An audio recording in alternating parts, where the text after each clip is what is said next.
শোনো শোনো দিম্মা দিদার গল্প শোনো, শোনো শোনো গল্প শোনো, দিম্মা দিদার গল্প শোনো। আজ রূপসা ও রূপকুমারের গল্প বলবো। রূপসাদের গ্রামের শেষ কিনারায় মস্ত বড় একটা ঝিল ছিল। রূপসার ঠাকুরমার আমল থেকে, হয়তো তারও আগে থেকে, ওই ঝিলের ধারে কেউ যেত না। ওই ঝিলের চারপাশে সব মিলিয়ে 10টা মতো গ্রাম ছিল, কিন্তু কোনো গ্রামের কারোরই ওই ঝিলের ধারে যাবার সাহস ছিল না। সবাই বলতো ওখানে নাকি ভূত থাকে, ঝিলের ধারে গেলেই নাকি সে বেরিয়ে আসে। রূপসা পড়াশোনায় খুব ভালো আর ভীষণ দস্যি মেয়ে। নানা রকম বই সে পড়তো, কাজেই সে জানতো ভূত বলে কিছু হয় না। একদিন দুপুরবেলায় স্কুল থেকে পালিয়ে সবার চোখ এড়িয়ে রূপসা সেই ঝিলের ধারে গেল। গিয়ে সব দেখে রূপসা খুব অবাক হলো।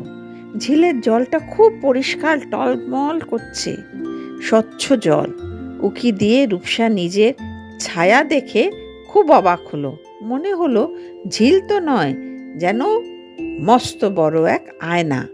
ঝিলের চারদিকে কোনো ঝোপঝাড় নেই, এত পরিষ্কার যে মনে হচ্ছে এক্ষুনি কেউ চারিধারটা পরিষ্কার করে দিয়ে গেছে। রূপসা খুব অবাক হলো। আজ 3-4 প্রজন্ম ধরে কেউ যদি এদিকে না আসে, তাহলে এত পরিষ্কার থাকে কেমন ভাবে?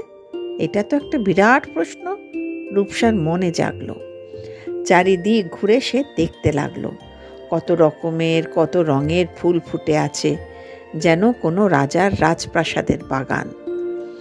একটা জায়গায় অপূর্ব এক ধরনের লতানো লাল গোলাপের ঝাড়, এত সুন্দর, মনেই হচ্ছে যেন কেউ ফুলের বাগান লাগিয়েছে। লাল গোলাপটা রূপসার খুব পছন্দ হলো। এই ফুলের গন্ধও খুব সুন্দর, খুব মনোরম। এদিক ওদিক তাকিয়ে রূপসা একটা গোলাপ তুলে ওর লম্বা বেনুনিতে লাগালো। অমনি চারিদিক অন্ধকার হয়ে গেল। কোথায় যেন মিষ্টি বাঁশির আওয়াজ শোনা গেল, ফুরফুরে বাতাস বইতে লাগলো। চারিদিকে খুব সুন্দর একটা গন্ধ ভেসে এলো, যেন বসন্তকালের সন্ধেবেলা। এপাশ ওপাশের গাছগুলোয় কোকিল ডেকে উঠল। রূপসা দেখল তার পাশেই একটা ধবধবে সাদা ঘোড়া এসে দাঁড়িয়ে আছে। তাতে সোনার জিন পরানো, আর গা থেকে টুপটাপ করে জল ঝরে পড়ছে, আর জল থেকে গোলাপের সুন্দর গন্ধ বেরোচ্ছে। রূপসার কিন্তু এবার একটু ভয় লাগতে লাগলো। তাহলে কি এটাই ভূত? এই ঘোড়াই তাহলে ঝিলের ভূত? কি হবে এখন? ভয় পাও যেন আর নড়ছে না, গলা দিয়ে আওয়াজ বেরোচ্ছে না, তাই ছুটেও পালাতে পারছে না। ভয়ে ভয়ে মাথার গোলাপটা আস্তে আস্তে খুলে হাতে নিয়ে নাড়াচাড়া করতে লাগলো। এমন সময় কে যেন বলে উঠল, আমার ফুলে হাত দিয়েছ কেন? রূপসা ফিরে তাকিয়ে দেখে পাশেই অপরূপ সুন্দর একটি ছেলে। তার পরনে নীল পশমের উপর রূপলি রঙের জরির কাজের পোশাক, গলায় মুক্তোর মালা। মনে হচ্ছে কোনো রাজপুত্র, কিন্তু রাজপুত্রের জামা দিয়েও জল ঝরে পড়ছে, যেন এক্ষুনি ঝিল থেকে উঠে এলো, ভিজে চুপচুপে। রূপসাকে জিজ্ঞেস করলো, তুমি এলে কোত্থেকে, কেন এসেছো? রূপসা দারুণ ভয় পেল, কিন্তু প্রকাশ করল না। বলল, আমি জানবো কি করে যে এইগুলো তোমার ফুল? এই গ্রামটা আমাদের, তুমি বা কে, কোত্থেকে এসেছো, তোমার দেশ কোথায়? তুমি কি ঘোড়া শুদ্ধ জলে ডুব দিয়েছিলে? ছেলেটি বলল, আমি রূপকুমার, এই ঝিলেই আমি থাকি। এই গোলাপের গাছ পরীদের, আমি লাগিয়েছি। না বলে হাত দিলে কেন? এত কথা ভূতে বলছে আর তর্কও করছে। রূপসা বেশ অবাক হলো, ভয়টাও একটু কেটে গেল। ও আচ্ছা, তাই বলো তুমি ঝিলের ভূত? ধুৎ, আমি কেন ভূত হব? আমি তো পরী রাজপুত্র। রূপসা বলল, ও পরী রাজপুত্র? আজ কত বছর এদিকে কেউ আসে না তোমারই ভয়? রাজপুত্র বলল, ইস, আমি কাউকে কখনোই ভয় দেখাই না। রূপসা, তুমিই প্রথম যে গোলাপ ফুল তুলে আমায় ডাকলে। তুমি আমার নাম জানো? হ্যাঁ, আমি তো পরী রাজপুত্র, তাই সব জানি। রূপসা বলল, তাহলে অঙ্ক জানো নিশ্চয়ই? হ্যাঁ, জানি তো, বলল রাজপুত্র। রূপসা একটা খাতা দেখিয়ে বলল, এর মধ্যে যে অঙ্কগুলো আছে তুমি পারবে সেগুলো করতে। রাজপুত্র বলল, দেখোই না, হাত বাড়িয়ে অঙ্ক খাতা নিয়ে সব অঙ্ক ফটাফট করে দিল। হাতের লেখাটাও একদম রূপসার মতো। রাজপুত্র রূপসার বাকি সব হোমওয়ার্ক করে দিল। রূপসা বলল, আচ্ছা, তুমি ব্যাখ্যা লিখতে পারো? রাজপুত্র বলল, দাও তোমার খাতা। রূপসা তার বাংলা খাতা এগিয়ে দিল। সত্যি সত্যি নিমেষে রূপকুমার সব ব্যাখ্যা করে দিল। রূপসা তো অবাক, দারুণ অবাক, আহ্লাদে আটখানা। তার নাচতে ইচ্ছা করলো। বলল, তোমার নাম রূপকুমার না হয়ে গুণকুমার হতে হতো। তুমি খুব ভালো ভূত। রূপকুমার বলল, ইস, আমি কেন ভূত হব? আমি পরী রাজপুত্র, বলছি না বারবার, আমি পরী রাজপুত্র। রূপসা বলল, পরী তো মেয়েরা হয়, তুমি তো ছেলে। রূপকুমার বলল, তা হবে না কেন? পরীর দেশের ছেলে রাজপুত্ররাও আছে।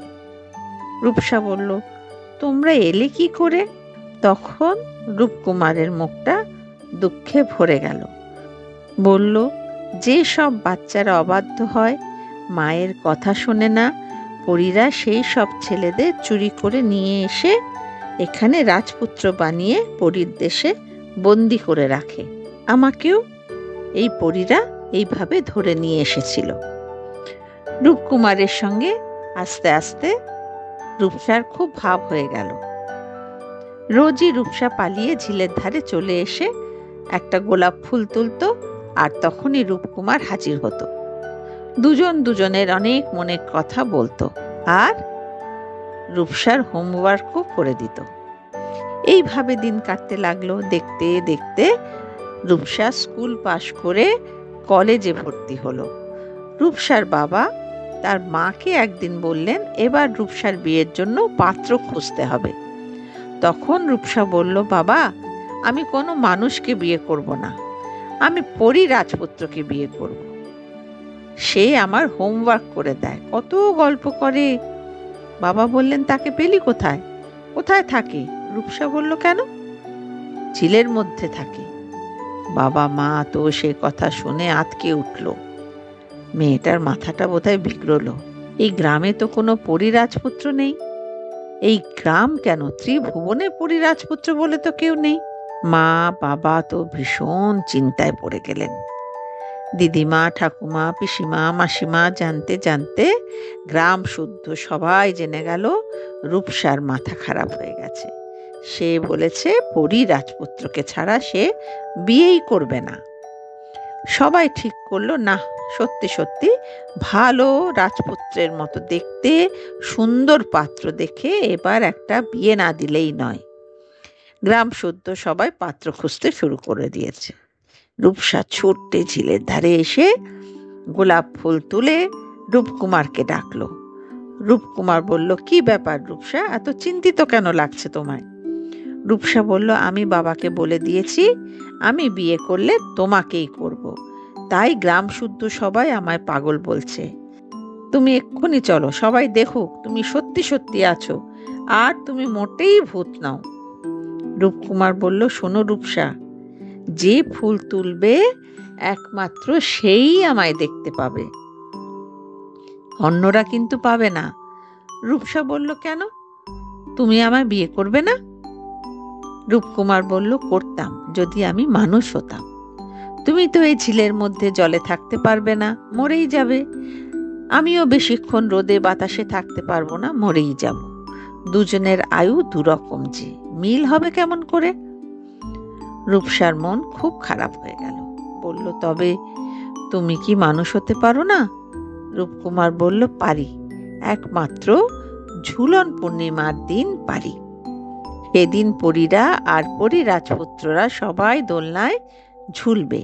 তখন যদি সেই দোলনা থেকে আমায় টেনে নামিয়ে নিতে পারো, তবে আমি আবার মানুষ হয়ে যাব। রূপসা বলল, এ আর এমন কি কথা? কিন্তু তোমায় চিনব কেমন করে? পরশুদিনই তো ঝুলন পূর্ণিমা। রূপকুমার বলল, আমার পাশে সাদা ঘোড়া থাকবে। অন্যদের ঘোড়ার জন্য অন্য অন্য রং আছে, কোনো অসুবিধা হবে না চিনতে। কিন্তু টেনে নামালেই হবে না, যেই টেনে নেবে অমনি পরীরানী টের পেয়ে যাবে। আমাকে ম্যাজিক করে নানা রকম জীবজন্তুতে বদলে ফেলবে। তুমি যাতে ভয়ে আমায় ছেড়ে দাও, আর ছেড়ে দিলেই উনি আমাকে শক্ত করে ধরে ফেলবেন, আর কোনোদিন আমার তাহলে মানুষ হওয়া হবে না। রূপসা বলল, না না, আমি কখনো কোনো অবস্থাতে তোমায় ছাড়বো না, শক্ত করে তোমায় হাত ধরে থাকবো। রূপকুমার বলল, যদি সিংহ করে দেয়, নখ দাঁত দিয়ে তোমায় ছিঁড়ি? রূপসা বলল, ছাড়বো না। যদি টিকটিকি করে দেয়? রূপসা বলল, তাও তোমায় ভয় পাবো না। তাহলে শোনো, নানা রকম জন্তুতেও যদি তুমি ভয় না পাও, তাহলে জ্বলন্ত কয়লা করে দেবে। তখন তুমি সেটা ছুঁড়ে ঝিলের জলে ফেলে দিও, তাহলেই আমি বেরিয়ে আসব। রূপসাও বলল, ঠিক আছে, তাহলে পরশু ঝুলন পূর্ণিমার দিন দেখা হবে। রূপসা দুদিন লক্ষ্মী মেয়ে হয়ে রইল। হরি রাজপুত্রের কথাই তুলল না। ঘরের কাজকর্ম করলো, বন্ধুদের সঙ্গে হাসি মজা করলো, মায়ের পুজোর জোগাড় করে দিল। বাড়ির লোকরা, গ্রামের লোকরা ফিসফিস করে বলা বলি করলো, যাক, মনে হয় মাথার ভূতটা নেমেছে, মাথা একটু ঠান্ডা হয়েছে। ঠাকুর সকলের ডাক শুনেছেন। রূপসা এইসব কথা শুনলো আর মিটিমিটি হাসলো। ঝুলন পূর্ণিমার রাতে মস্ত গোলাকার সোনার থালার মতো চাঁদ যখন ঠিক নারকেল গাছের মাথার উপরে, রূপসার বাড়ির সবাই অঘরে ঘুমাচ্ছে, বাবা জোরে জোরে নাক ডাকছে, মা ভাইকে আঁচলের তলায় নিয়ে ঘুমোচ্ছেন, তখন খুব ধীরে ধীরে চুপি চুপি রূপসা শাড়ির উপর ঠাকুমার বড় গামছাটা জড়িয়ে ঝিলের দিকে রওনা হলো। পা টিপে টিপে নিঃশব্দে পৌঁছে দেখে আশ্চর্য কাণ্ড। প্রত্যেকটা গাছ থেকে ফুলের দোলনা ঝুলছে, তাতে দুলছে সুন্দরী সব পরীরা আর পরী রাজপুত্ররা। ভালো করে খুঁজে সে সাদা ঘোড়া দেখতে পেল। রূপসা পা টিপে টিপে যেখানে সাদা ঘোড়া বাঁধা, সেই গাছটার কাছে এসে সুযোগের অপেক্ষায় থাকলো। যেই না দোলনাটা কাছে এলো, অমনি এক ঝটকায় রূপকুমারের হাত ধরে টেনে নামিয়ে নিল। রূপসাকে তো গ্রামের সবাই দস্যি রূপু বলেই ডাকত, আজ তার প্রমাণ দিল সে। টেনে নামিয়ে কুস্তিগীরদের মতো জাপটে ধরল। তারপরেই দিদিমার গামছাটা দিয়ে ভালো করে বেঁধে নিল। তখনই সুন্দর বাঁশির শব্দ গেল থেমে। পরীরা চেঁচিয়ে উঠল, মর্তবাসী এসে গেছে। রূপসা হঠাৎ দেখে তার দুই হাতের মধ্যে রূপকুমার রোগা হয়ে যাচ্ছে। রোগা হতে হতে একটা গিরগিটি হয়ে গেল। রূপসা কিন্তু ছাড়ল না, যতই ঘেন্না লাগুক তার, কিছুতেই ছাড়ল না। তখন গিরগিটি ফুলতে ফুলতে রয়্যাল বেঙ্গল টাইগার হয়ে গেল। হালুম ডাক ছাড়ল। রূপসা তবুও ভয় পেল না, কিছুতেই ছাড়ল না। তখন বাঘ আরো ফুলে হলো বিভৎস এক গরিলা। রূপসা অত বিশাল গরিলাকে ধরে রাখবে কি করে? করলো কি, গামছাটা গরিলার গলায় বেঁধে প্রাণপণে জোরে টেনে থাকলো। তখন গরিলা হয়ে গেল জ্বলন্ত লোহার শিক। রূপসার বুক হাত জ্বলতে লাগলো, তবুও সে শিকটা ছাড়ল না। বড় বড় ফোসকা পড়ে গেল। তারপর হলো একটা মস্ত শকুন পাখি। তারপর হলো জ্বলন্ত কয়লা। যেই না জ্বলন্ত কয়লা হলো, অমনি রূপসা সেটাকে ঝিলের জলে দিল ছুঁড়ে।